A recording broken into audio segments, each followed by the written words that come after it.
Hey, what's up guys, TechVid here, and today we're going to be taking a look at the HP laptop from our Tech Loot video, Tech Loot 3. This is the HP Compaq NX9010. Let's get into it right after the intro.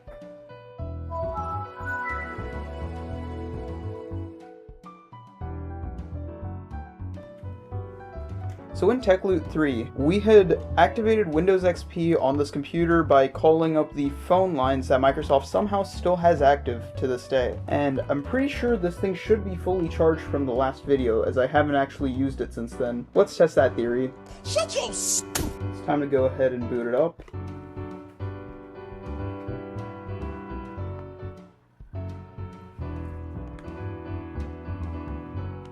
Go ahead and log in with our super private password. Beautiful. This is the PC as we got it. Let's go ahead and check out the system specs on this thing. There we go. So we got Intel Pentium 4. Oh, looks like we got a full gig of RAM on here. We also seem to be on Service Pack 2. Let's go ahead and get into the restoration bit because this thing is quite a bit dirty. So what we're probably going to end up doing is cleaning off the outside of the computer as well as the internal fan, replacing the thermal paste. We'll load a fresh copy of Windows XP onto here, and then we'll go ahead and try to use this thing. That is disgusting. I forgot how dirty this thing actually was.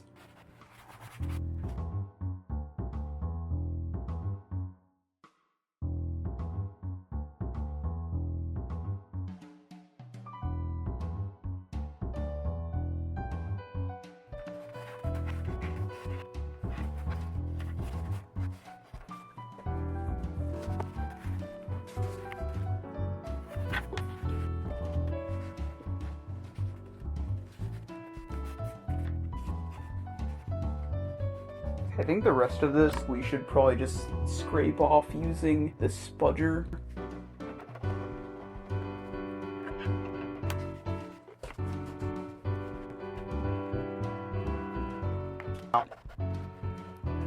One eternity later. So for this entire thing we're going to need Phillips head screws. So we'll go ahead and start off by taking out these two screws at the front of the laptop.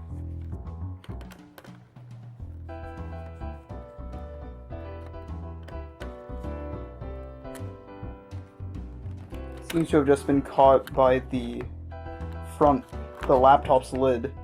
Next thing we're going to do, remove these two screws here, this one and this one. Inside there's pretty much nothing in here. This is an extra slot where you could add more RAM if you needed it. Oh, looks like there should be another stick of RAM in here. You can put 3 sticks of RAM in here, that's nice. Let's continue the disassembly here. So we got 3 screws here. 1, 2, 3. Oh, that one's not actually a screw. Then 2 more. 1, 2, 3. There's a third one here too. 3 more screws up here at the top of the laptop. So 1, 2, 3. And then 4 and 5 are here.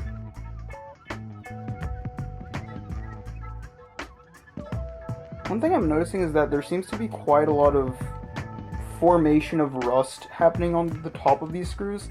It hasn't seeped very deep into the computer. 3 more screws. 1, 2, 3.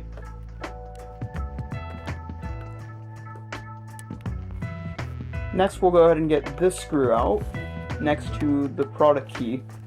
And all done. That's all the screws we need to remove. Now we should just be able to flip it over. Anyways, now that I've realized that the camera decided to cut off, there's 3 screws that are on the back of the laptop here that you'll need to be removing. Alright then, so now we kind of have to just remove this top speaker grill here with the HP NX9010 branding on it. Let me lay this thing flat real quick so that it's easier to remove this hinge cap, because it looks like the hinge cap is attached to this grill.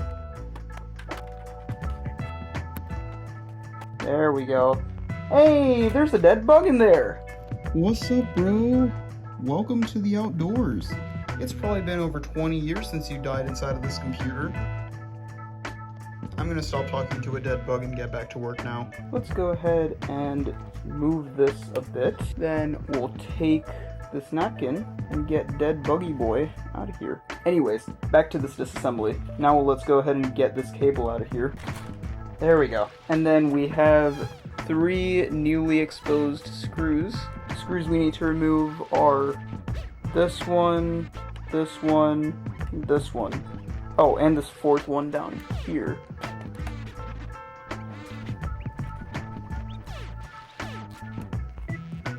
Now we can get this keyboard up, and we have a little ZIF connector down here inside of the computer. So we can go ahead and lift up the lock-in thingy that's on the connector. There we go, we've gotten it out. There's a keyboard, and inside we can see our board, and apparently there's a screw stuck inside of there. You've got to be kidding me, there's another dead bug in here. So let's go ahead and get the screen disconnected. So getting these 3 screws out. So 1, 2, 3. Hey, can you move a bit? Yeah, 1, 2, and 3. And then on the other side, there's 1, 2, and 3 here too. And then taking this connector out, which is the screen connector, then we should just be able to remove the screen entirely.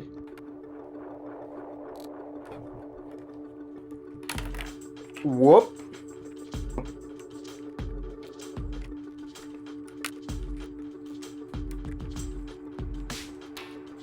There we go. We got the screen off, and let's get that connector out, and we got it. Alrighty, so we have just the base of the laptop now. If you wanted a headless laptop, then just like put the rest of the stuff back on, I guess. This screw here, this one here, this one here, this screw here, this one that's all the way deep inside of here. And yeah, that's all the screws. So let's get them out.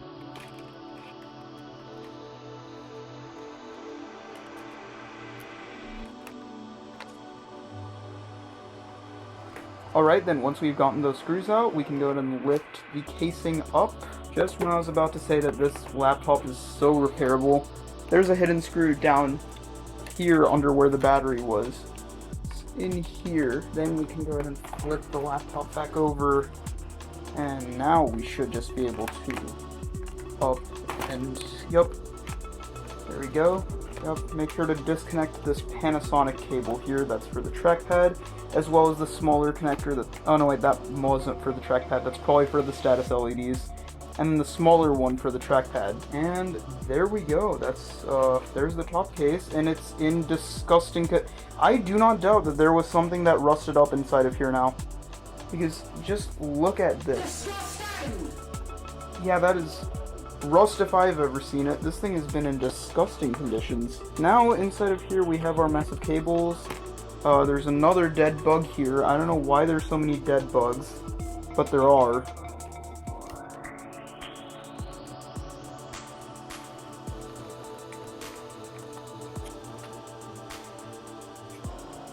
Dude, there's 3 more dead bugs. This thing is filled to the brim with dead bugs.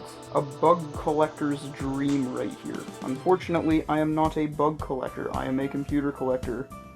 Okay. I'm being dead serious. That fell out of that computer. How many bugs? Oh, and also I found what was rattling inside of there. This bit of plastic. Anyways, let's get this fan assembly out of here. Which, since this is a Pentium 4, which is a proper desktop processor, you know, it needs all the cooling it can get, which you can see they've given it all the cooling it needs. It has a smaller intake fan, then 2 more fans here. This thing is a monster of a CPU. So, I'm hopeful that it should still be relatively usable.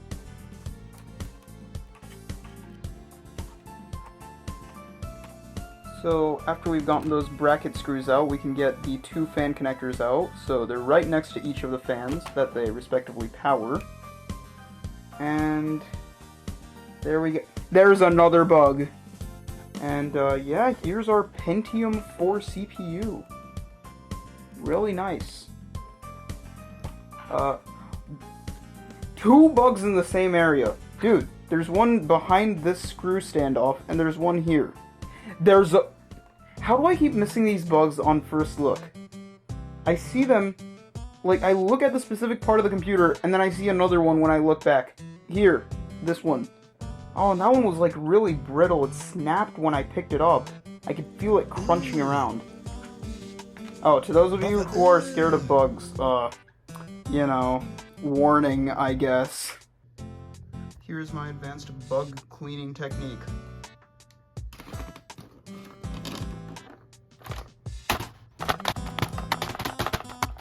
There we go. All the bugs are out. Except for this little one who thought he could escape. Okay, so now with our advanced bug cleaning method complete, let's do our advanced dust cleaning method, which is a lot more simple. Go ahead and turn this around so we get more space. We'll start with the fans first. Just, you know, brushing out all the dust. So watch, there's gonna be another bug stuck inside of, like, the ventilation grills or something.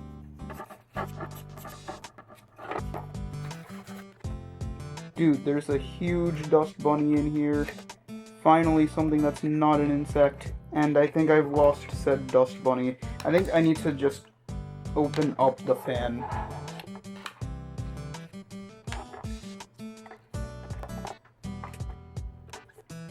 There we go. And yeah, no, it's quite dusty inside of here. There's a huge dust bunny. Just gonna go ahead and grab that out. That looks like the lint that I take out of the dryer every day. Just drop that over there because I'm gonna have to vacuum this floor anyways. Taking all the dust out of here is just so satisfying. You can tell that this was probably some kid's computer considering, like, you know, first off, it's quite a high-end machine. There's dead bug bits in here too. Let's go! Wait, can you even see that? Did I just dent the cooling block by pushing on it too hard?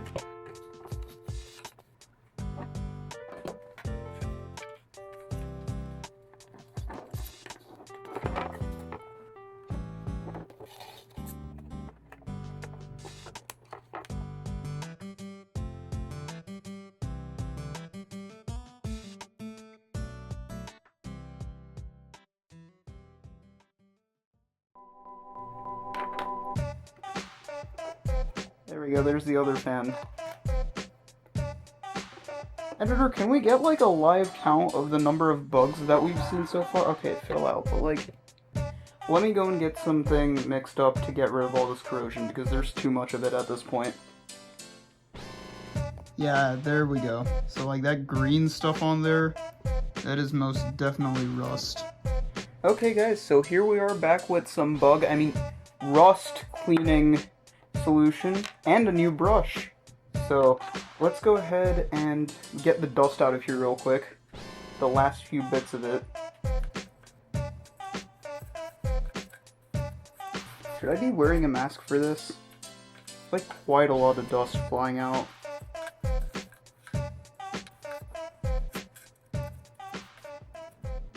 There we go, we've dusted it out. So now I think it's time to use the cleaning solution that I made and get rid of all that rust.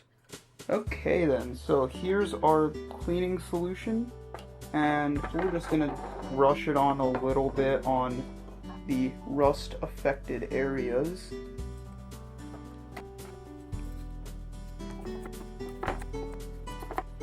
Unfortunately, due to this weird, like, metal bit that's here, I can't get to the rust that's in the back here behind it, so that stuff's just gonna have to stay, unfortunately.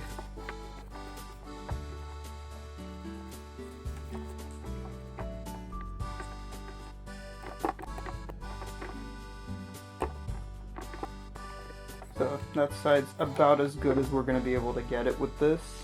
Then we'll go ahead and get the other side.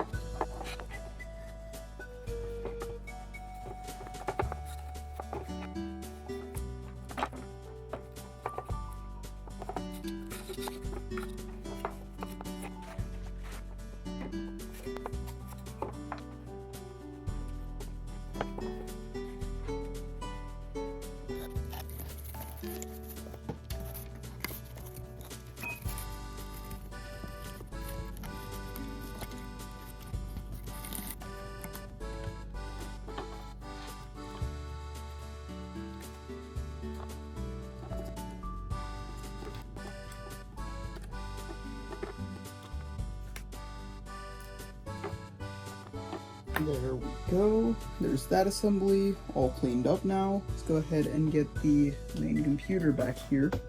Let's clean this bit of rust off of there.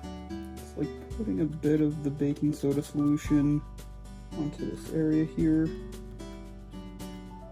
Then we can go ahead and dry it off with some dry towels.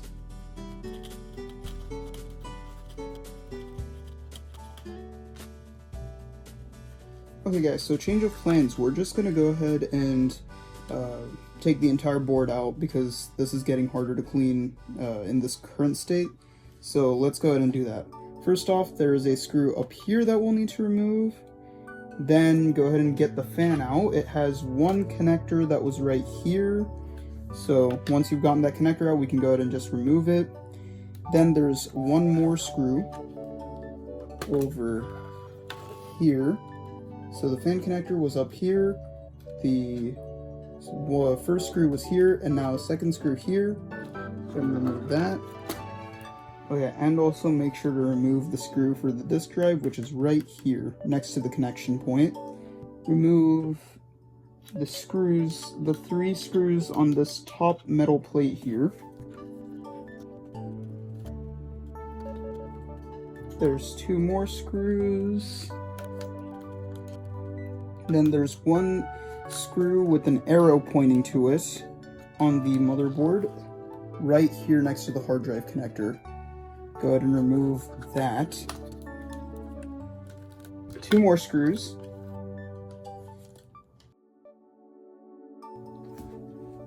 Alright guys, so I got some pliers here. Let's see if I can use these to just go ahead and twist them off.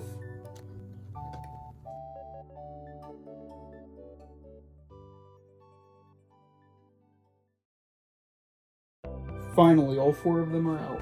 So the connectors to these side ports here, which connects with this yellow cable, remove that. So the connectors for the IR sensor on the front and the audio jacks on the side will need to be removed here. So for the IR connector, remove the side of the connector that's on the actual IR sensor itself, and then deroute it from these metal prongs here. And then for the audio ports, you can just go ahead and remove the side that's on the main board itself. And now we should be free to just lift the board out. Oh no, one more cord. And where is this cord leading? To under this tape here. And there goes that cable. Now we should be able to just remove the board from here. There we go.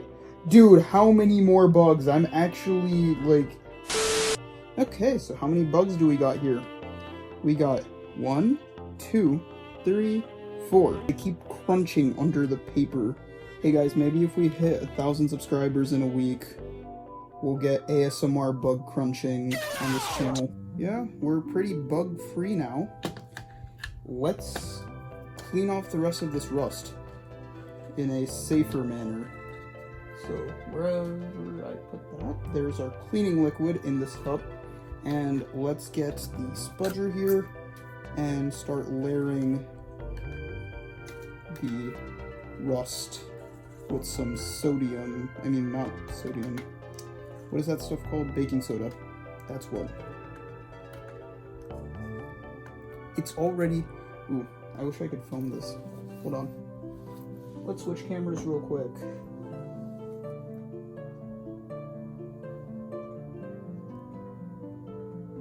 Where's my... There. Okay, guys, so check this out. We got our baking soda solution here. So we just get some baking soda and drop it on one of the rust affected areas, and boom, look at that.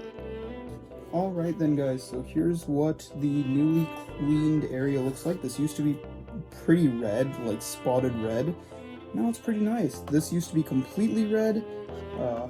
Definitely looking a lot better. I mean, it's still pretty darkened, but, you know, you can't get it completely cleaned with this method if the rust has, like, seeped down to the, you know, very foundations of it. So this is about as good as this is gonna get. I've also dusted it out. I found another bug while digging in there. So, you know, it's endless bugs. But now that we're done here, let's take a look at the rust on that palm rest, because there was quite a bit there. Right, here we are. So this is like all here. I wonder how much of this I can just like brush off. Ugh.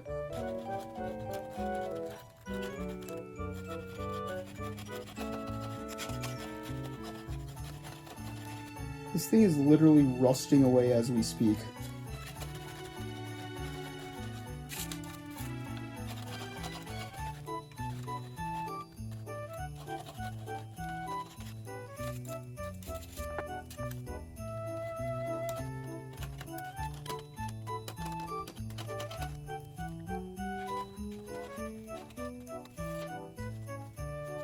That is a lot better now. Now for this big splotch here.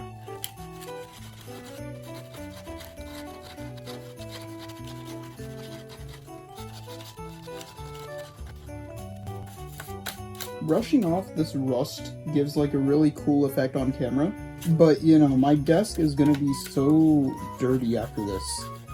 And my floor, which I'll have to vacuum.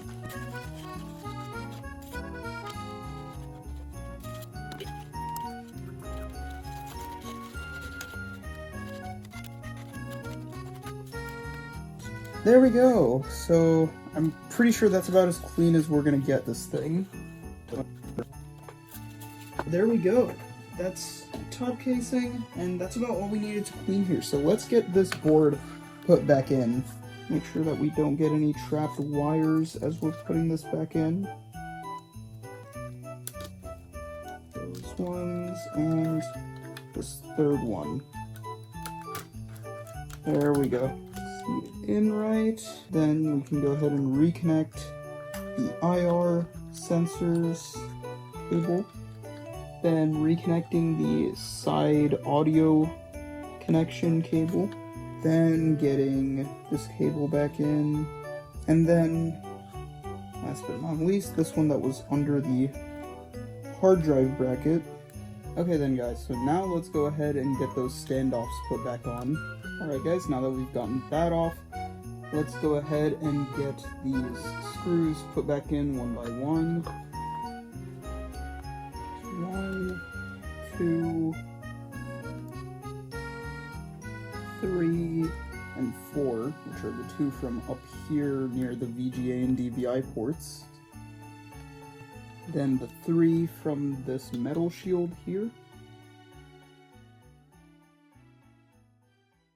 After that, we can get this bracket back here, put the wires under it, and then get the 2 screws from here. The bigger screw is the one that was right up next to the drive bezel, and then the smaller silver color screw is the one that's further. And then last but most certainly not least is the one from the hard drive caddy. Then we can grab the fan here, the smaller fan, and plug that back in. Then we can grab our CD drive, so the screw goes right here, right next to the connector for the DVD drive. The next thing that we're going to need to get is our heatsink. Go ahead and replace that since this is a pretty beefy CPU that we've gotten in here. Oh, this is also a really weird decision they've made here. Why is the dedicated graphics card half under the DVD drive and half out of it? Anyways, now for repasting the CPU, gotta make sure not to paste over this little hole here. Don't know what exactly that's used for, but rather not mess up and find out later.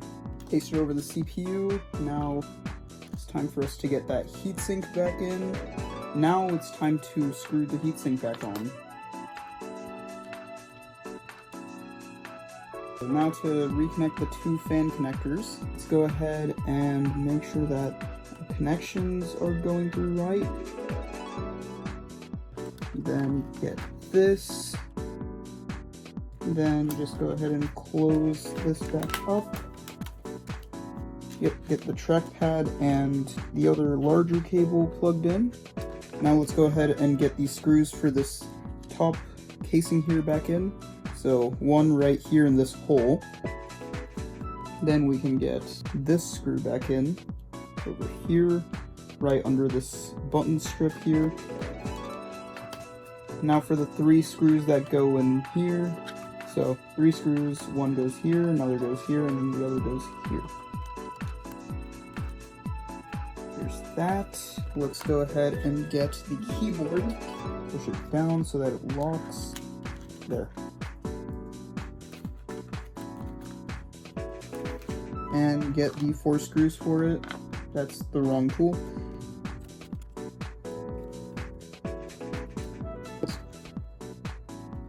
Okay, there we go. We got the 4 screws in. Now to get the hinge screws in and get our display back in. We got 3 screws on each hinge. I'm just going to go ahead and connect the cable back in now that we have 1 screw, since we also need to have that one metal, this bit here, but we got to have that there when we're actually putting the screw in. There we go, 1 hinge on. I'm just going to keep my hand on the hinges until I've gotten all of the screws back in, just in case.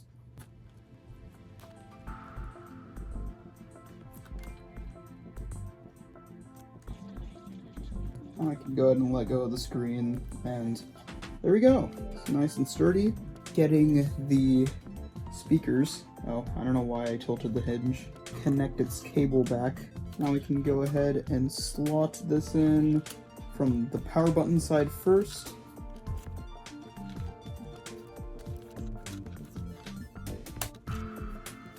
Alright, so let's go ahead and close this laptop now and get to the screws on the back of the laptop. 1, 2, 3, and then 1, 2, 3.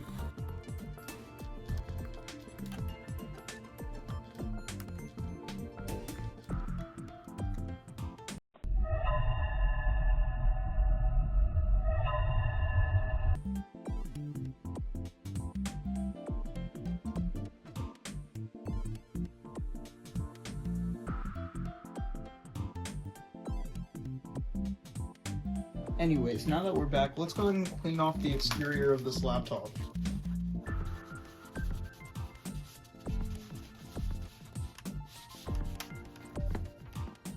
Okay, it looks like this might actually be scratches in the paint.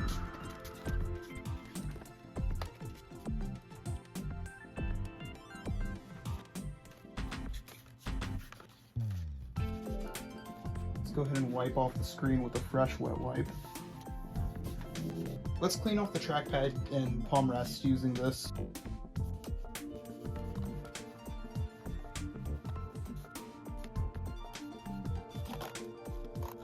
Clean off this keyboard real quick. Unfortunately, this here 5 key cannot be reattached because the keyboard is missing the switch mechanism as well as the rubber button bit. Oh, here's something that you should know. Never actually spray the screen cleaning liquid onto your screen directly. Water can seep into here, and that's usually where the control board for most screens are, so, you know. Liquid plus boards is usually a bad mix. That is looking real nice. Alright then, let's go ahead and test this thing out. Now for the moment of truth to see, does it still power on, or did I kill it? Alright, we have a charging LED. So far so good. Move this back a bit so it's more visible. Now for the moment of truth, will it power on? There we go. Fun fact, this did in fact happen before I took apart the computer.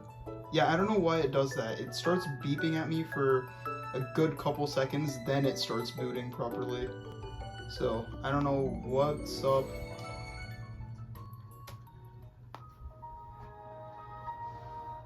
Beautiful.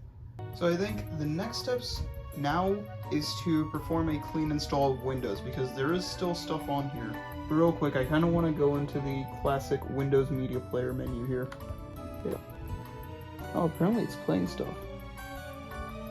haystack, haystack, a whole bunch of haystacks. Whoa, there is a whole bunch of music on here. Kanye West, Just Dance. Dude, we have so much music on here. What?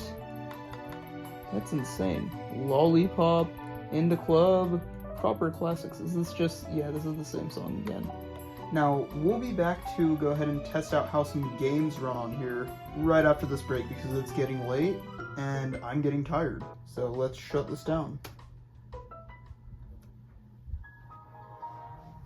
Alright, so let's pause here real quick because what happens next isn't on camera. I proceeded to burn a bunch of discs that I believed were the correct original recovery CDs for this laptop that it would have shipped with, and turns out those discs just don't work because they kept on going in a loop of formatting the laptop and copying files, and it just wouldn't boot.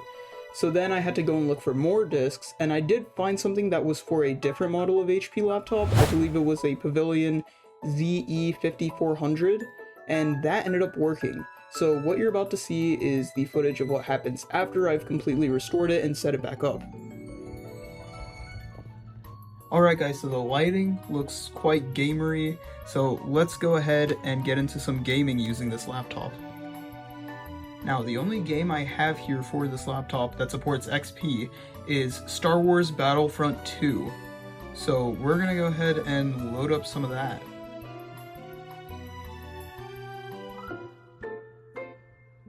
You can hear the hard drive working away.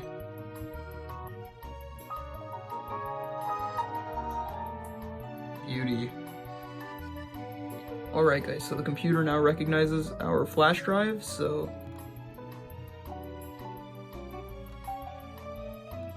alright guys, so we have the setup application here.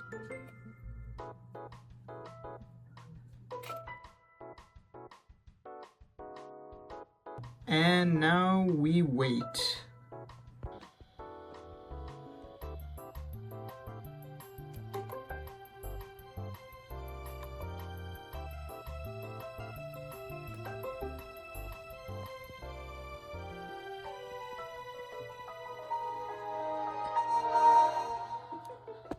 Beautiful. Okay, so in terms of game performance here, the game is pretty laggy even on low settings, like moving around the map here, pretty laggy, and also the mouse sensitivity, since I'm using the trackpad, is not great. I've also kind of just been losing overall. Let's go. The big fan just went off. On medium settings, this was pretty much unplayable. So laggy that you couldn't tell what was going on half the time. Now it does look smoother on camera because the camera is going at 30 frames per second. But in real life, it's pretty laggy, and there's quite a bit of visual tearing too.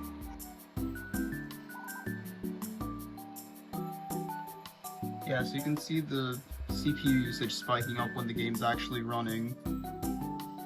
So I've now changed the screen resolution to 800 by 600, and now the game's running much better than before. The ATI Radeon that's in this computer is not the most powerful for the time, considering this game is from 2004, I believe, so around the same time as this laptop came out. But overall, pretty decent performance with medium settings at 800 by 600. El día de hoy simplemente vengo a decirte Feliz Navidad y próspero Año Nuevo. Let's go ahead and test out some web browsing now on this computer in 2025. So we have Supermium Browser here, which is a modified version of Chromium that's meant to run on older systems like Windows XP, Vista, 7, and 8. So let's go ahead and try going to YouTube. Currently connected through an Ethernet connection. That's not it. I don't know where it went. But yeah, there is a cable right here that I have running to a router.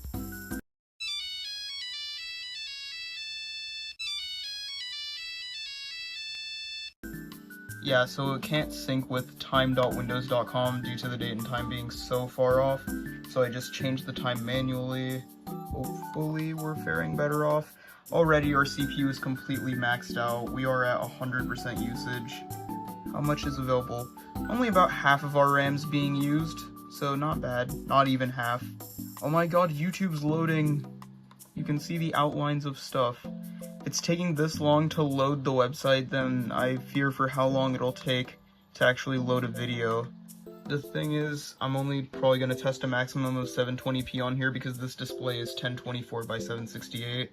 Let's give it some time. It's getting closer to fully loaded. Okay, so now let's try going to my channel. That loaded a lot quicker. Yep, there we go. The picture finally loaded. JavaScript is killing these old computers. The big fan is back at it again. Oh nice, it loaded. Let's go scroll down a bit. My new most successful video, let's watch that. So there we go, we've successfully managed to restore this laptop back to its former glory. It looks really nice now, not covered in rust and not filled with dead bugs anymore, and it runs games decently nowadays. I mean, web browsing isn't much of a task you can do anymore, but there's still so much that probably could be done, maybe by installing a lightweight distro of Linux and putting an SSD in it with one of those IDE to SSD adapters. But that's something for a future video. I hope you guys enjoyed today's video. Make sure to like, subscribe, and stay safe, and I'll catch you guys in the next one. Bye!